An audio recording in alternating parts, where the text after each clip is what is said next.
예, 여러분 안녕하세요. 오늘은 코나투스 건강학과 참사리 문학이라고 하는 시리즈 강의 두 번째입니다.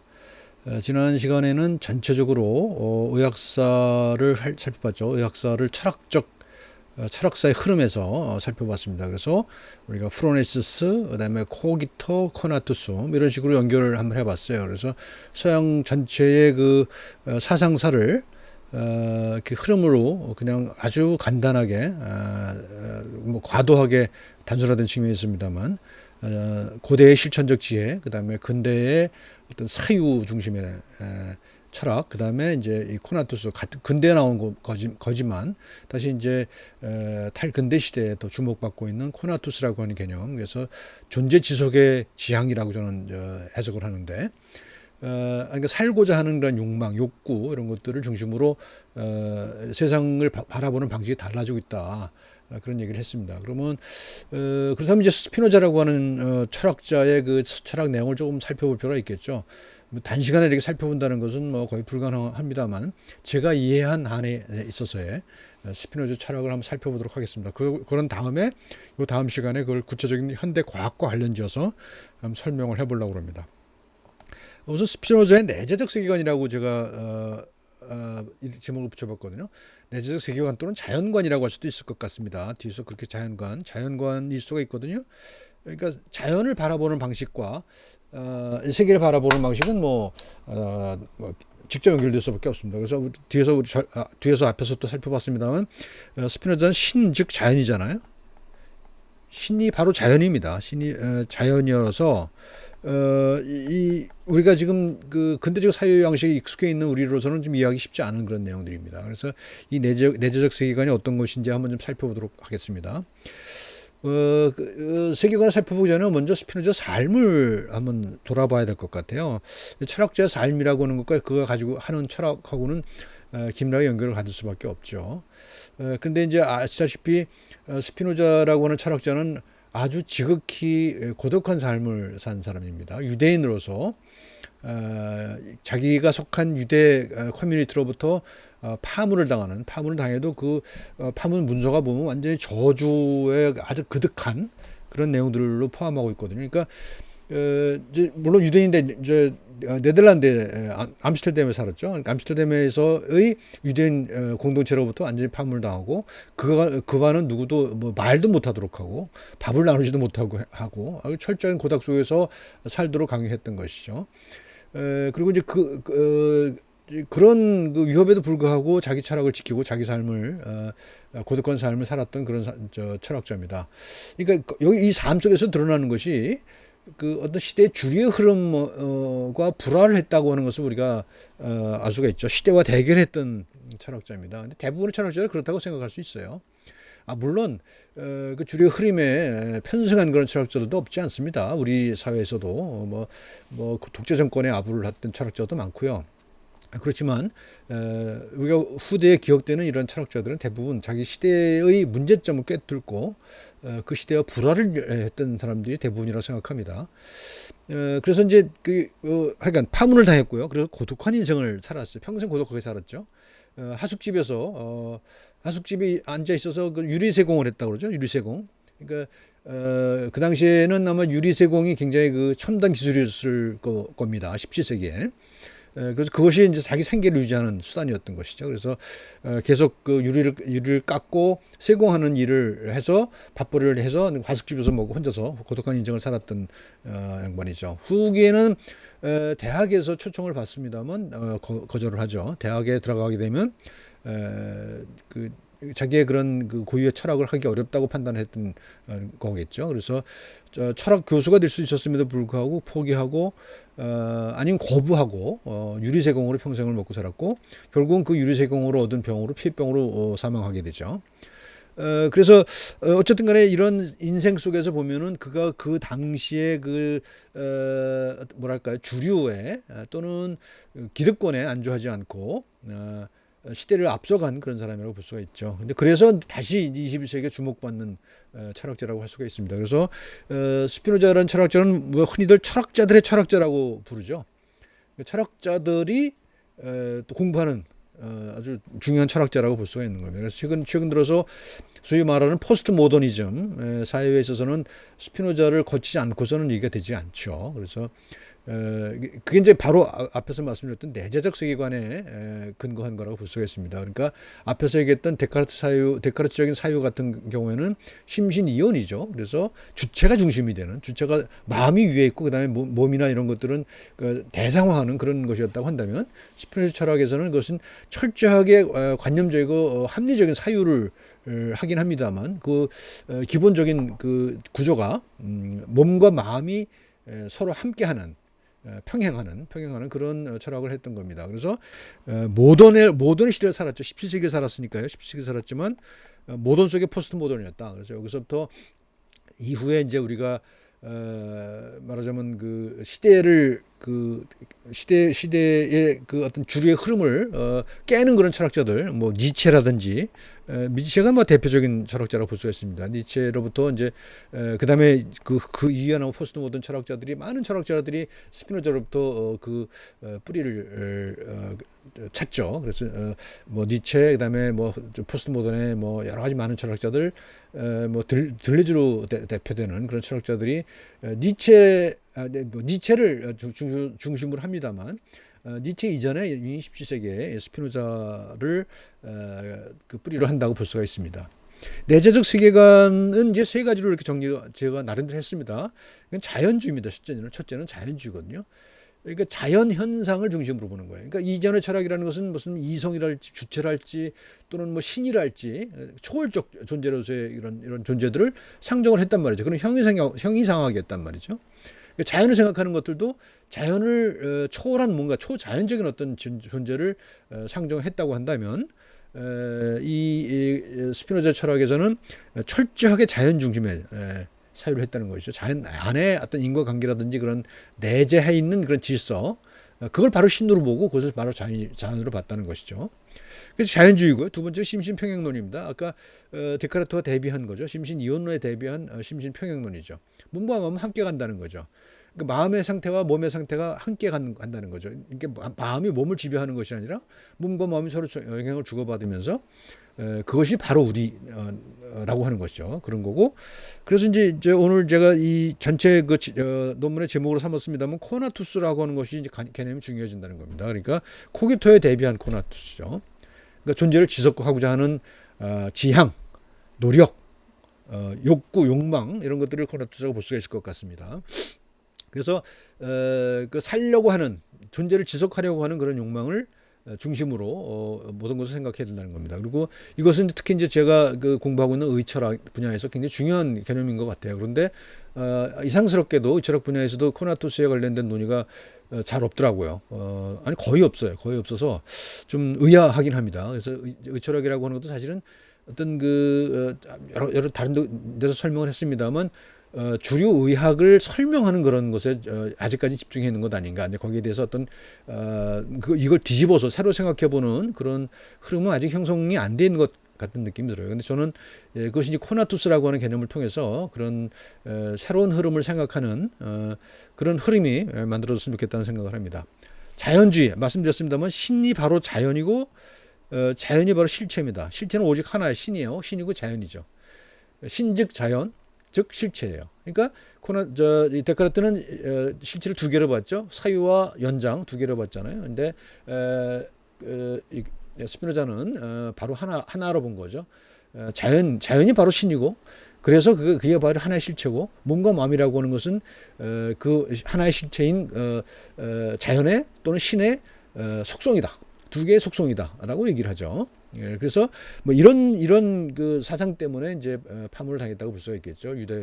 기독교에서, 유대교, 기독교 양쪽에서 다 뭐 파문을 당한 거라고 볼 수가 있습니다. 그래서 굉장히 일관된 내용을 담고 있죠. 그러니까 스피노자의 에티카를 보게 되면 뭐 정리, 뭐 공리, 뭐 이렇게 해서 쭉 뭐 수학적인 방식으로 풀어나가고 있거든요. 그러니까 윤리라고 하는 것을 그런 식으로 풀어나가고 있어요. 그러니까 굉장히 어떤 사변적인 체계이죠. 사변적인 체계이지만 사변적인 자연주의다라고 표현을 제가 해봤어요. 그래서 저는 이제 그 앞으로 우리가 또 여태까지 해왔던 뭐 의료 윤리랄지 인문의학이랄지 의철학이랄지 이런 것들은 이 기본적으로 이런 자연주의 첫 토대를 둬야 된다고 생각을 해요. 예를 들면 의료 윤리 같은 경우에 여태까지는 무슨 뭐 공리주의다 또는 무슨 뭐 의무론이다 하는 어떤 윤리 이론을 중심으로 해서 그걸 중심으로 현실을 거기다 이렇게 껴 맞추는 식으로 설명을 했었거든요. 그렇게 논의를 해왔거든요. 근데 그 빠져 있는 게 있다는 거예요. 그 자연적인 현상으로서의 생명 또는 몸이라고 하는 것을 거기 중심으로 두지 않으면 윤리의 논의라는 것도 굉장히 공허하다. 저는 그런 생각을 하거든요. 그래서 제가 어디 다른 논문을 썼으면 자연주의 윤리, 윤리적 자연주의라고 할 수도 있죠. 윤리라고 하는 것도 우리가 자연 현상을 그대로, 자연의 경향, 자연의 욕구, 자연의 그 흐름, 그 바로 코나투스일 거라고 저는 생각을 해요. 그러니까 모든 생명은 또 생명이 아니라 모든 세계에 존재하는 존재자들은 존재를 지속하려고 하잖아요. 존재 지속을 하려고 파괴를 원하지는 않을 거란 말이에요. 그런 경향을 갖고 있지도 않단 말이죠. 그래서 이런 자연주의가 그 중심이 되는 그런 철학이 새로 탄생이 되지 않겠냐 그런 생각을 해봅니다. 두 번째는 심신평행론입니다. 심신은 몸과 마음은 같이 간다는 거죠. 그래서 마음이 몸을 지배하는 게 아니다. 마음이 내가 생각하기 때문에 내가 존재하는 것이 아니라 마음은 몸의 관념이죠. 몸의 관념이고 또 뭡니까? 몸은 마음의 표상이다. 이거죠. 마음은 몸의 관념이고 몸은 마음의 표상이다.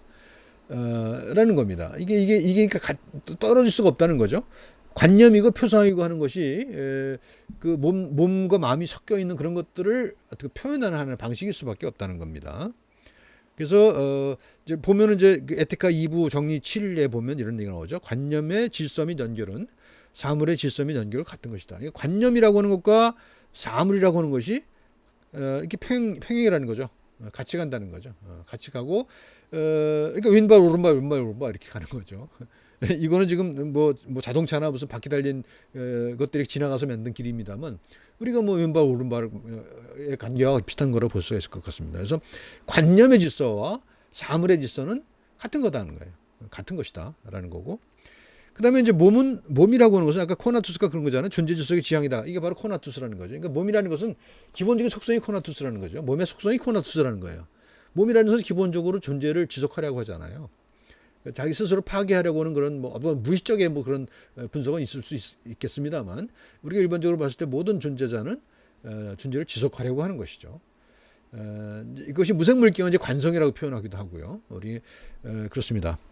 그리고 이제 다음 시간에 제가 좀 설명을 하려고 그러는데요. 이것들을 이 심신평행론, 자연주의 심신평행론, 코나투스 이런 거를 저는 이제 현대 과학에다 한번 적용해 보고 싶어요. 그래서 논문에 이렇게 썼습니다만 특히 이제 진화, 면역, 인지 이런 과학들이 아주 긴밀하게 연결시킬 수 있다고 생각해요.